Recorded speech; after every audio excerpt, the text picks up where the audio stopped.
प्राचीन काल में दक्ष प्रजापति की पुत्री सती अत्यंत रूपवती, तेजस्विनी और शिव भक्त थी। सती बचपन से ही भगवान शिव की उपासना करती थी।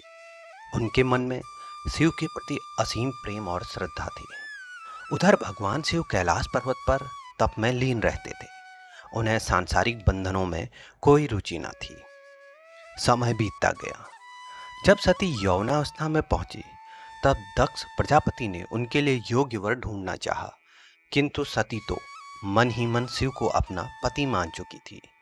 दक्ष शिव को गृहस्थ जीवन के योग्य नहीं मानते थे, क्योंकि शिव जटाधारी, भस्मधारी, मृगचम वस्त्रधारी अघोर योगी थे। सती माता शिव जी की खोज में वन में चली जाती है और वहां उनकी तपस्या करने लगती है।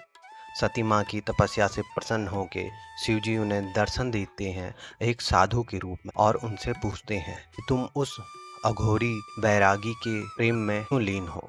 तो सती माता शिव के प्रति अपने असीम प्रेम और श्रद्धा को बताती हैं उस साधु को और भगवान शिव प्रसन्न हो जाते हैं।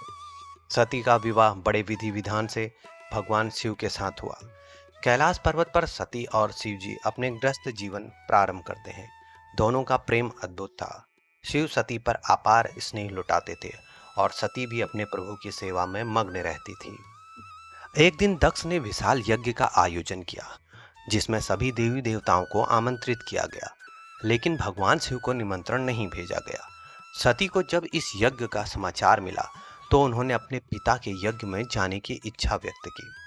भगवान शिव ने उन्हें बहुत समझाया, बिना निमंत्रण वहां जाना उचित नहीं है, परंतु पिता के प्रेम और सती वहां चल पड़ी। यज्ञशाला में पहुंचकर सती ने देखा कि वहां शिव का अपमान हो रहा है। दक्ष ने खुलेआम शिव की निंदा की। यह देख सती के हृदय को गहरा आघात पहुंचा। वे अपने पति का अपमान सहन न कर सकी और क्रोधित होकर यज्ञ की अग्नि में कूद गई। जब भगवान शिव को इस घटना का पता चला तो वे अत्यंत दुखित हुए और क्रोधित हो गए। उन्होंने वीरभद्र को उत्पन्न किया और दक्ष के यज्ञ के विध्वंस करने के लिए उसे भेज दिया। वीरभद्र ने दक्ष के यज्ञ का विध्वंस किया और दक्ष का मस्तक काट दिया। इसके पश्चात देवों के विनती करने पर भगवान शिव ने दक्ष को जीवन दान दिया और उसे बकरी का सिर प्रदान किया। सती की मृत्यु के बाद भगवान शिव ने उनका शव अपने कंधे पे उठाकर पूरी पृथ्वी पर भ्रमण करना शुरू कर दिया। वह हमेशा शोक में रहते और व्याकुल दिखते। यह देख सृष्टि का संतुलन बिगड़ने लगा। तब भगवान विष्णु ने अपने सुदर्शन चक्र से सती के अंगों को काटकर धरती पर गिरा दिया।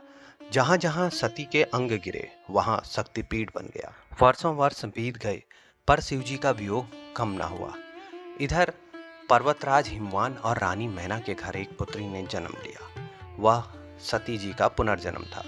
पर्वतराज की पुत्री होने के कारण उन्हें पार्वती नाम मिला।